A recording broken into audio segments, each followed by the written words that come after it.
कुरान में एक कौम जाति का जिक्र है जिसकी तबाही आज तक इंसानियत के लिए एक रहस्य मिस्ट्री बनी हुई है। याजूज और माजूज, गोग एंड मगोग। ये वो कौम है जिनकी दहशत से जमीन कांप उठती थी। कहा जाता है कि इनकी तादाद, संख्या इतनी ज्यादा थी कि जब वो किसी जमीन पर कदम रखते थे तो वहां की घास तक मिट जाती थी।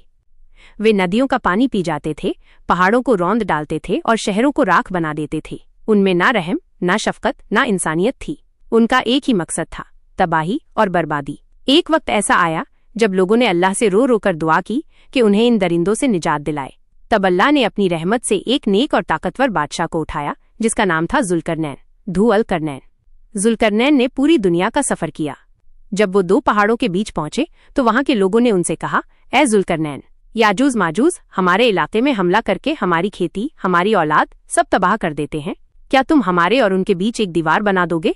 जुल्करनैन ने कहा कि वो अल्लाह की दी हुई ताकत का इस्तेमाल उनकी हिफाजत के लिए करेंगे। उन्होंने पहाड़ों के बीच एक ऐसी मजबूत, भारी और विशाल दीवार बनाई, इतनी मजबूत कि याजूज माजूज ना उसे तोड़ पाए और ना उस पर चढ़ पाए।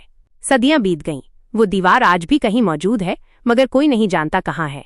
कुछ कहते हैं कि वो कॉकस पर्वतों के बीच है, कुछ तुर्किस्तान के पास और कुछ इसे धरती की गहराई में छिपा मानते हैं।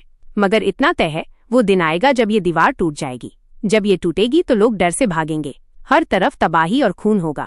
फिर हजरत ईसा अलैहिस्सलाम आएंगे और अपने साथियों के साथ पहाड़ों पर शेल्टर लेंगे और अल्लाह से दुआ करेंगे। तब अल्लाह एक कीड़ा भेजेगा जो याजूज माजूज की गर्दनों में घुस जाएगा और वे सब एक ही रात में मर जाएंगे। सुबह जब सूरज निकलेगा, धरती लाशों से भर चुकी होगी। उनकी बदबू से हवा तक सड़ जाएगी। तब अल्लाह परिंदों, पक्षी को भेजेगा जो उनकी लाशों को उठा ले जाएंगे। फिर एक तेज बारिश होगी जो पूरी जमीन को धो डालेगी। हवा साफ हो जाएगी और जमीन फिर से हरियाली से भर जाएगी। याजूज माजूज का ये वाकया क़यामत की बड़ी निशानियों में से एक है और ये याद दिलाता है कि चाहे कोई कितनी भी ताकतवर क्यों न हो, अल्लाह की कुदरत के आगे सब कमजोर हैं।